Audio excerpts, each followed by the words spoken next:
আমার এলাকার একজন মসজিদ দোতলা করতেছে, আমার কয় হুজুর কিছু দিবেন না। আমি বললাম ভাই দোতলা কেন? কয় মুসল্লি হাঁটে না হুজুর, এই জন্যই দোতলা। মাশাআল্লাহ, দোতলা করতেছেন এত মুসল্লি, তো ফজরের খবর কি? এক কাতারে হয় না। জোহরের খবর কি? বলে যে কাজ কামের দিন হুজুর, এখন মানুষ জোহরের সময় আসে না। আসরের খবর কি? হাট বাজার তো আসেনি। মাগরিবের খবর কি? কয় এক কাতার হয় হুজুর। এশার খবর কি? কয় ফজরের মতো। তাহলে এখন পর্যন্ত এক কাতার, তোমার ভিতরে কয় কাতার? কয় 9 কাতার আছে। 9 কাতারে এক কাতারে হয় না, তো দোতলা করবো কেন? তখন বলতেছে ওই যে হুজুর জুমার দিনে সবার শেষে এসে আগে যায়, ওই শালাকের জন্য দোতলা করা লাগতেছে। আমাদের বগুড়াতে বইয়ের ছোট ভাইকে শালা কয়, আপনারা কি কন? মানে শালা কিন্তু খুব একটা খারাপ গাল না, এটা মহব্বত। মানে আল্লাহ আমাকে কোনো গুণ দেয়নি, আমার বাপের 4টাই ছেলে। ছোটবেলা দেখছি শালা যখন দুলাভের কাছ থেকে 100 টাকা নেয়, 200 টাকা নেয়, তখন আমার বোনই বলতো আল্লাহ আমি যদি একটা শালা হতাম। মানে শালা হলে মজা আছে কিন্তু। হায় হায় হায়। ইমানের 3 নম্বর হলো আমল বিল আরকান। আমলের মাধ্যমে তুমি যে ইমানদার এইটা প্রকাশ করা লাগবে। এই জন্য সূরা আসরের 2 নম্বর বিষয় হলো ওয়াআমিলুস সালিহাহ। 2 নম্বর কি? নেক আমল। আপনাদের কাছে আমার একটা প্রশ্ন হলো, ইমানের পরে যত নেক আমল আছে তার মধ্যে 1 নম্বর নেক আমলের নাম কি? আরে ইমানের পরে রে পাগলা, ইমানকে আমল দেয়, ইমান গ্রহণ করার পরই তো আমল শুরু হয়। আমি আপনাদের কাছে জানতে চাচ্ছি, ইমান গ্রহণ করার পরে 1 নম্বর নেক আমলের নাম কি? সবাই একসঙ্গে বলেন, নাম কি? আরো জোরে, জোরসে বলো। জোর হলো না, আরো জোরে। মাশাআল্লাহ। একজন তবলিগ 3 চিল্লা দিছে, তাকে এক ভণ্ড বলতেছে তোরা যে এত নামাজ পড়িস, এই নামাজের কথা কোরআন হাদিসের কোনো জায়গাতে নাই। ওই আমার কাছে দৌড়ে এসে বলতেছে হুজুর সর্বনাশ হয়ে গেল, আমরা যে কষ্ট করে নামাজ পড়ি, এই নামাজ নাকি কোরআন হাদিসের কোনো জায়গাতে নেই। বলে আসলেই নাই। আমি বললাম গোটা কোরআন হাদিস খুঁজে দেখো, নামাজ পাবা না। আসলে যে নামাজ আমরা বলতেছি, এই নামাজ কোরআনেও নাই, হাদিসেও নাই। আরবিতে বলা হয়েছে সালাত। আরবিতে কি? সালাত। ইন্না সালাতা তানহা আনিল ফাহশাই ওয়াল মুনকার। একমাত্র নামাজই পারে মানুষকে যাবতীয় খারাপি থেকে বাঁচাই দিতে। পারে কি পারে না? জোরে কেন পারে কি পারে না? এই জন্য খুব খেয়াল করবেন নামাজ। আমার আগে যে বক্তা নামাজ সম্পর্কে মোটামুটি কিছু ওয়াজ করে গেছে, আমি সে ওয়াজ করতেছি না।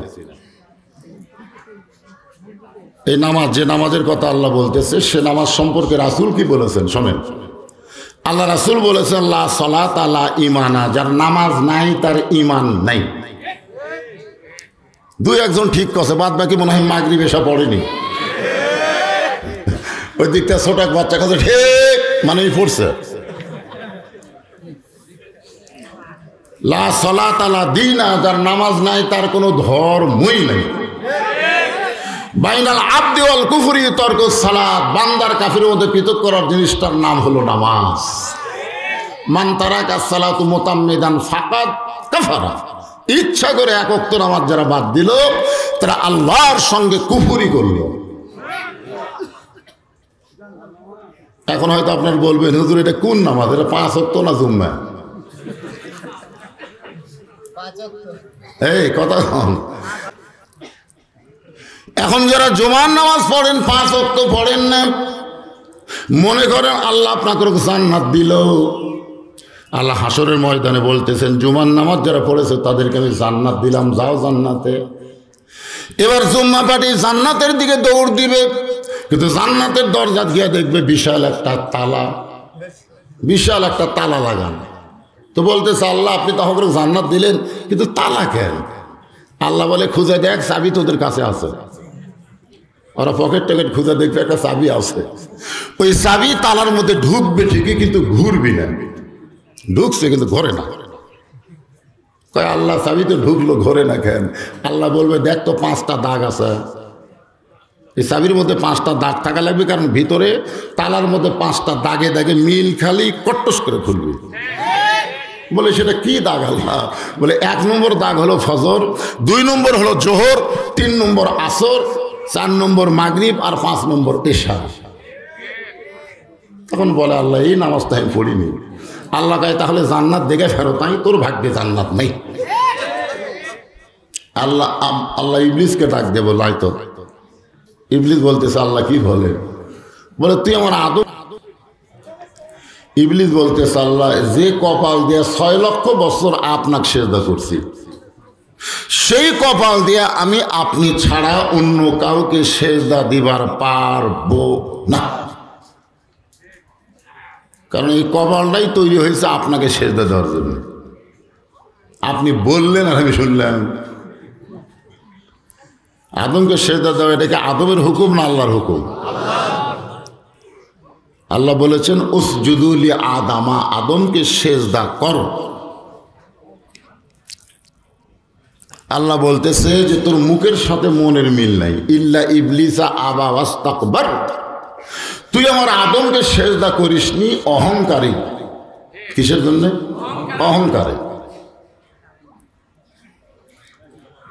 আল্লাহ বললেন বের হয়ে যান, মারদুদ শয়তান, আমার হেদায়েতের মধ্যে, আমার রহমতের মধ্যে তোর আর থাকার কোনো জায়গা নাই।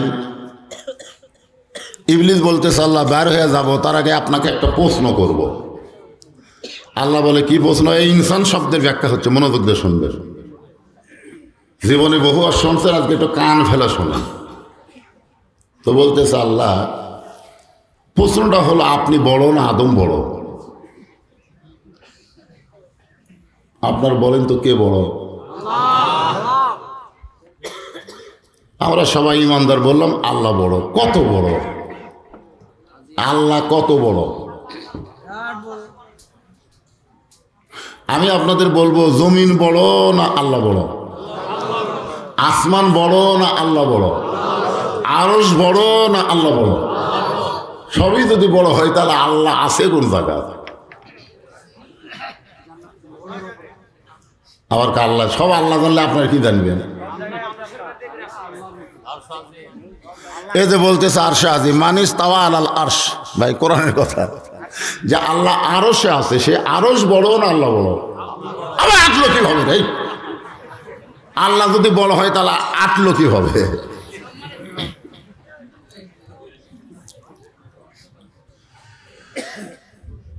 আল্লাহ বলে ইবলিস এমন প্রশ্ন করার পিছনে কারণ কি? ইবলিস বলতেছে আল্লাহ 6 লক্ষ বছর আপনাকে সেজদা করলাম, আর আদমকে একটা সেজদা করলাম না। শুধুমাত্র একটা সেজদা না করার কারণে আমাকে হেদায়েতের এরিয়া থেকে, রহমতের এরিয়া থেকে বের করে দিচ্ছেন। জানতে চাই আল্লাহ বলে ইবলিস আমি আমার আদমকে এত ভালোবাসি, আমার চাইতেও অনেক বেশি। সুবহানাল্লাহ। আসতে বলেন কেন? কথাটা মনে হয় বুঝবার পারেননি। আল্লাহ বলতেছে ইবলিস আমি আমার ইনসানকে, মানুষকে এত ভালোবাসি, আমার চাইতেও অনেক বেশি। আর এই ভালোবাসার কারণে একটা সেজদা না দেওয়াতে 6 লক্ষ বছরের সেজদা বাতিল করে দিচ্ছে। যে মানুষকে আল্লাহ এত ভালোবাসে সেই মানুষ ক্ষতির ভিতরে, এ কথা আল্লাহ বলে কেমনে? কেমনে বলে এটা আমাকে জানার দরকার আছে না? নাই, জানা লাগবে। ছেলে দোকান করছে, বাপ বলতেছে তোর লাভ হবে। এই বর্তমান পরিবেশে বাংলাদেশে তুই যে দোকান করলি তোর লাভ হবে? আপনার বলেন তো ছেলে কি লাভের জন্য করছে না ক্ষতির জন্য করছে? কিন্তু বাপ কেন বলতে তোর লাভ হবে? যে বাকি খাওয়া শুরু হয়ে গেছে, টাকা চালে দোকান তুলে দিবার চায়। এক দোকানদার রাস্তাত বসে কাঁদতেছে। মুসা নবী বলে কান্দিস করে? কয় ফেরাউনের বাবুর্চি বাকি খাতে খাতে সব শেষ। টাকা চালি কয় আমার দল ক্ষমতা আছে। টাকা চাবি তোর হাওড়া ভাঙ্গা তোমার। তো মুসা বলতেছে ফেরাউনের বাবুর্চি কোথায়? ও যে যাচ্ছে। মুসা নবীর সামনে গিয়ে বলে টাকা দে, টাকা দে। ফেরাউনের বাবুর্চি কয় তুই কে রে? মুসা বলতে তুই কে? বলে আমার দল ক্ষমতায় আছে।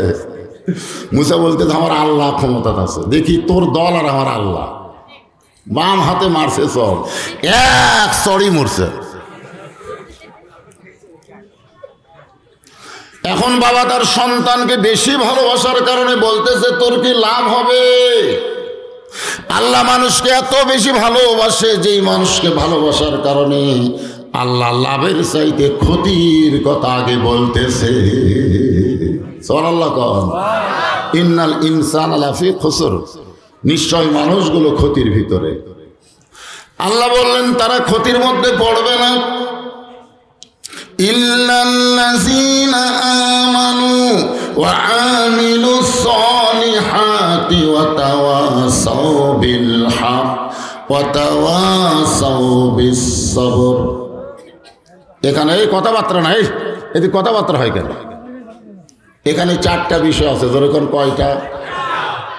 চারটা বিষয়ে 8 ঘন্টা করে যদি ওয়াজ করি প্রত্যেকটা বিষয়ে, তাহলে 2 ঘন্টা লাগবে। 1 নম্বর বিষয় হলো ঈমান। 1 নম্বর কি? ঈমান যদি না থাকে আপনি যতই আমল করে লাভ নেই। আল্লাহর নবী বললেন মায়ের পেটে থাকতে আমি এতিম হয়েছি, কিন্তু দুনিয়াতে আসার পরে আমার এতিম নাই। সাহাবেরা বললেন ইয়া রাসূলুল্লাহ এইটা কেমন কথা?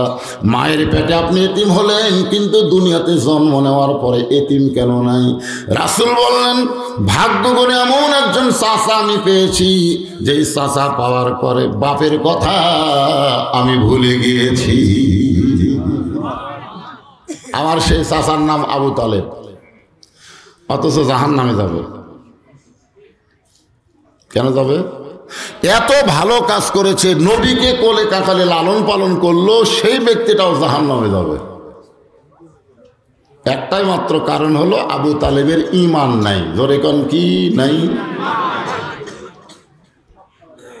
আমরা যতই ভালো কাজ করি, যদি আমাদের ঈমান না থাকে, ঈমান। আমার দয়াল বাবার দরবারেতে কেউ ফিরে না খালি হাতে। আপনার অন্তর থেকে বলেন তো এটা ঈমান না শিরক? এই মাত্র আসরের নামাজ পড়ছে, পড়ে জমির ধান দেখবার আসে দেখে যে ওপর জমির পানি চলমল করতেছে, নিচে ওর জমির পানি নাই। এই মাত্র আসর নামাজ পড়াইছে, এই চারিদিকে দেখতেছে কেউ নাই। আস্তে করে বসে জমির আল কেটে দিছে, দিয়ে ওই পানি দিয়ে হাত ধসে, ধুয়ে আবার ওপরে উঠে চারিদিকে তাকায় বলতেছে আলহামদুলিল্লাহ কেউ দেখেনি। আপনারা বলেন তোর আসরের নামাজ আছে কিন্তু ঈমান কেন নাই? কারণ ও বলতেছে কেউ দেখেনি। তোমার 2 কান্দে 2 মুহুরি লিখিতেছেন ডায়েরি। সবাই গান গাইলে গুনাহ হবে, কাঁচা বাদাম গান গাইলে গুনাহ হবে, সাদা কালা গান গাইলে গুনাহ হবে, কিন্তু এই গান গাইলে কোনো পাপ হবে না। এটা কোরআনের গান। তোমার 2 কান্দে 2 মোহরি লিখিতেছেন ডায়েরি, দলিল দেখে রাই দিবে, টাকা পয়সার নাই কারবার। কিরামান কাতিবিনা ইয়ালামুনা মা তাফআলুন। সকালে এসে গল্প করতেছে ভাই, দরজা জানলা বন্ধ করে কাম সারছি রে, কেউ দেখেনি। এখন আবার মার্কেটে সিসি ক্যামেরা দিলে সব সজাগ হয়, এই সিসি ক্যামেরা আছে রে। যারা চোর তারা চিন্তা করে সিসি ক্যামেরা। আল্লাহ কয় দুনিয়াতে সিসি ক্যামেরা কেবল পাইছিস, আর জন্মের সঙ্গে সঙ্গে সিসি ক্যামেরার বাপ তোর 2 কান্দে বসে আছে। ধরে কোন কথা ঠিক কিনা? সিসি ক্যামেরা ফেল করতে পারে, কিন্তু এরা ফেল করবে?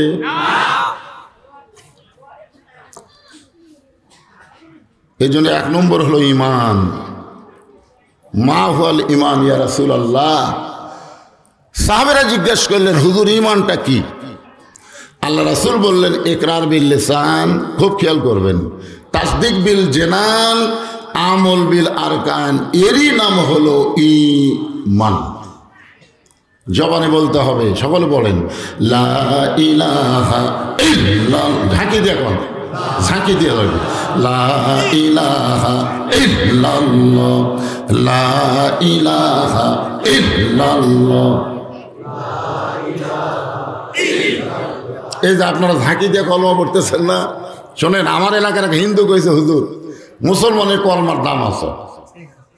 আমি বললাম তুমি হিন্দু হয়ে কেমনে বুঝলা? যুদ্ধের সময় বুঝেছি হুজুর। পাকিস্তান আর্মি দেখলি আমি লা ইলাহা ইল্লাল্লাহ। তা আর্মিরা বলতো বিলকুল ঠিক হয়, ঠিক হয়, ঠিক হয়। একেবারে আর্মির আর মানেরই গুলি করে নেই। সেদিন থেকে বুঝেছি মুসলমানের কলমার দাম আছে। এই কলমা মুখত তুলে আর্মির হাত থেকে বাঁচা যায়। আমি কইলাম মুখে কলমা কইয়া আপনি আর্মির হাত থেকে বাইসে গেছেন, কিন্তু ওই কলেমা যদি কলিজার মধ্যে জায়গা দিবার পারতেন তাহলে জাহান্নামের আগুন থেকে আল্লাহ আপনাকে বাঁচায় দিত। তাহলে কলেমা কোথায় জায়গা দেওয়া লাগবে? তাসদিক বিল জেনান। কলিজার মধ্যে যখন কেউ কলমা সেট করবে ওই ব্যক্তির কাছে জীবনের চাইতে ইমানের দাম বেশি হবে। এখন বাংলাদেশি মানুষের কাছে জীবনের দাম বেশি না ইমানের দাম বেশি? বুঝে শোনা কম। ইমান না জীবন? দুই দল হলে তো হবে না। আচ্ছা বাংলাদেশ বাদ দিলাম, এইখানে যারা আমরা বসে আছি আমাদের কাছে জীবনের দাম বেশি না ইমানের দাম বেশি? দরকার হলে জীবন দিব কিন্তু ইমান দিব।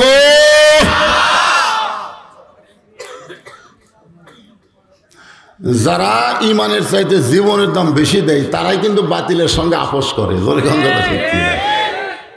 উকিল এসে বলতেছে যে ভাই আপনার তো ফাঁসির রায় কার্যকর হবে, আপনি রাষ্ট্রপতির কাছে বাঁচার দরখাস্ত লেখেন। রাষ্ট্রপতি যদি দয়া করে আপনার প্রাণ ভিক্ষা দেয় তাহলে আপনার ফাঁসি কার্যকর হবে না। ইমানদার খালি মুচকি মুচকি হাসতেছে। উকিল বলে হাসেন কেন?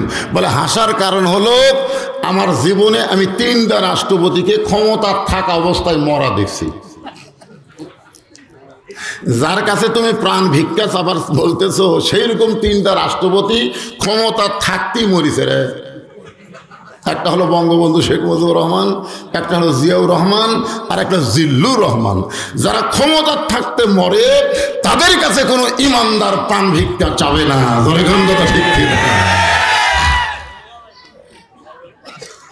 তাসদিক বিল জেনান, খুব খেয়াল করবেন ভাইরে, এটা আমাদের খুবই অভাব।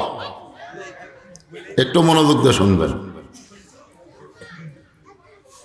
ইমানকে এমন ভাবে কলিজার মধ্যে সেট করা লাগবে, জীবন যাবে কিন্তু এক মুহূর্তের জন্য ইমান থেকে আমরা সরব। কথাটা জোরে কন, যদি মুসলমান হয়ে মরবার চান। আমি যত চেষ্টা করি আমার জীবন আমি বাঁচাবার পারবো না। মাইকেল জ্যাকসন 11টা ডাক্তার সেট করেছেন, 11 ডাক্তার। প্রত্যেকটা ডাক্তার হলো বিশেষজ্ঞ ডাক্তার। ওই 150 বছর বাঁচবে। কয়শো বছর? 150 বছর বাঁচার জন্য 3.5 কোটি টাকা দেয়া প্রতি মাসে 11 জন ডাক্তারকে উনি নিয়োগ দিয়েছিলেন, কিন্তু 49 বছরেই মরে গেছে। তার মানে কি বুঝলেন? আমি আপনি যতই চেষ্টা করি জীবন বাঁচাবার পারবো, কিন্তু চেষ্টা করলে আমার ইমানকে আমি বাঁচাবার পারবো। পারবো কি পারবো না? হ্যাঁ, আমরা বক্তারা যখন স্টেজে আসি না তখন আমাদের সামনে 2টা সাইনবোর্ড ঝোলে। একটার নাম হলো জেল আর একটার নাম হলো জাহান্নাম। 2টা সাইনবোর্ড আমাদের চোখের সামনে আসে যে হুজুর ইমানকে যদি বাঁচাবার চাও তাহলে হয়তো তোমার জেল হতে পারে কিন্তু জাহান্নামে যাওয়া লাগবে না। আর যদি ইমানকে না বাঁচাইয়া যদি কাউকে খুশি করার জন্য ওয়াজ করো তাহলে ওই জাহান্নামে ঢোকা লাগবে, জান্নাত তোমার কপালে জুটবি না। এখন আপনারা ইমানদার বলেন তো জেল ভালো না জাহান্নাম ভালো? কথা কয় না।